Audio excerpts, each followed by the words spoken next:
Oh, that was sick. That table was fucking awesome. I'm Will Erichson, professional stunt performer. We're gonna break down the action of episode 2 of The Rings of Power. Using this horror element is fantastic. Great use of anticipation, really building for the action sequence. Oh, that was sick. Now launching that table across the room is kind of a combination of stunts and special effects. Generally speaking, whenever a performer is going to interact with the environment, the special effects teams are going to be the one to rig it up. But it hits really hard. Most likely it was a winch or a ratchet, but that table was fucking awesome. Unlike episode 1 where we could barely see anything, this is lit perfectly. We can see all the action and it's not CG. Nothing beats prosthetics and real effects. When you're getting this level of prosthetics and makeup done, it takes hours upon hours before you even start to film. Not all stunts is physical, sometimes it's mental, and doing stuff like this you really have to be in the zone. Bang! Love that. Yes, a lot of time stunt performers talk with sound effects like whoosh.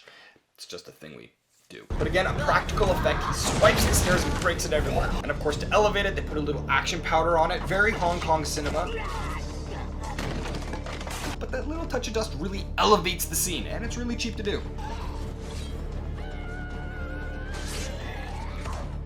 Bang! That's a good gag. First of all, big shout out to all the stunt women out there. A lot of times they have to do these gnarly gags, but their costumes are in dresses or short sleeve, and you can't really hide pads there. And yes, all stunt performers wear pads when we can. But this performer killed it. She hits the wall pretty flat and then actually covers her face before she hits the floor.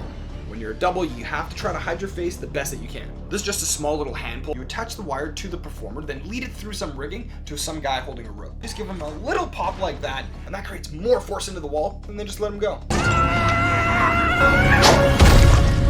Using a hard cut like this can sometimes be even more impactful than showing the action itself. Going from the sword swipe right to the head on the table really emphasizes that Broadwin's a badass. They barely got out of there alive, and it's going to push the story forward for the people in this town. So the show is meh, but that action sequence was a lot better than last episode. If you missed the breakdown for episode 1, it's going to be here, episode 3 is going to be here, and hopefully they can keep elevating the show and give us better action sequences.